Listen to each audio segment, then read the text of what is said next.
Hello everybody. I hope you all are okay. I haven't heard any more about Wilfred. I said last week that I would tell you about myself if nothing comes up with the cases. I'm going to start when I was 8. It was the early 2000s, so the technology wasn't as good as it is today. They made me use my hand on my Dynavox, that's a speech device. Here is what it looked like. I couldn't use it very well, because of my spasticity. My hand would be all skinned up from the grid that was on it. I typed dad PP in but. That took me the better part of an hour. That wasn't exactly what happened, but that was the closest that I could get. I now know that they only checked what I said happened. 6 months I had to stay away from him. I stayed with my mama, her name was Melba, she raised me. Then when he came back around me, mama watched very closely. Before all that happened, he hit my head and screamed in my ear. A day after that happened, he beat my mom and choked her.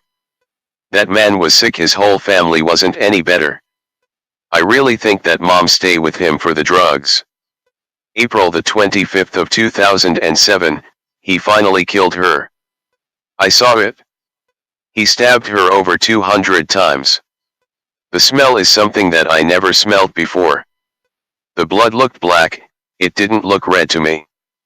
In mama's mind, she got me out before I saw anything. I'm glad about that, because she had been through hell and back a couple times. She loved me more than life itself. And I love her that much to this day. I went to Illinois when my, so-called, dad and his girlfriend. The first couple months was okay. When I was there for a year or so, I got a medication pump put in. It's supposed to help my spasticity, but it didn't. I thought it made it worse.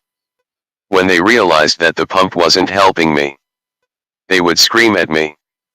They wouldn't feed me, because they said that I looked nasty. I would go months without having a bowel movement. I was hospitalized a couple times for it.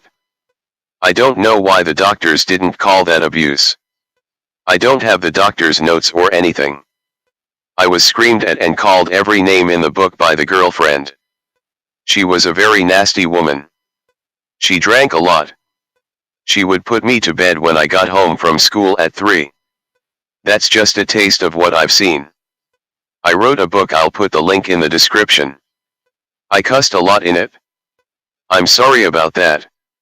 I researched child abuse because I don't want any child to see the things that I saw.